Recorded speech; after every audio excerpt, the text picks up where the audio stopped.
আলহামদুলিল্লাহ বন্ধুরা, এই যে দেখতে পাচ্ছেন এটা হচ্ছে এই যে মরুভূমির মাঝখানে। এটা হচ্ছে এই গাছগুলা, এই গাছগুলো এত পরিমাণে ঝোপ ধরে, একটা বড় একটা ঝোপ ধরে। এগুলো ধরে এই যে দেখেন ছোট ছোট সুন্দর সুন্দর ফুল।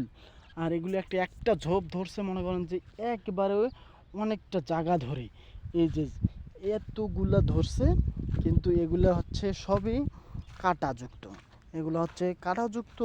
এগুলো এখন কাঁটা নেই, তবে এগুলো যখন ফুলটা শেষ হয়ে যাবে তখন এই যে ঠিক সেম টু সেম এইরকম এইরকম সুন্দর সুন্দর ছোট ছোট কাটা হয়ে যাবে। আর এগুলো কাটা খালি পায়ে ধরা, মনে করেন যে সব এই যে যেগুলো কালো কালো দেখতেছেন সবই কাটা। এগুলো খালি পায়ে খুবই ধরে, সেজন্য সবসময় জুতা পরা লাগে। এই যে এগুলো হচ্ছে সব, এগুলো সুন্দর সুন্দর ফুল, এবং ফুলগুলো অবশ্য দূর থেকে দেখতেই অনেক সুন্দর লাগে, কারণ হচ্ছে এখানে ছোট ছোট ফুল। আর গাছগুলো একবারে ঝোপ ধরে হয়ে যায় বড় অনেকটা, একবারে অনেক জায়গা ধরে হয়ে যায়।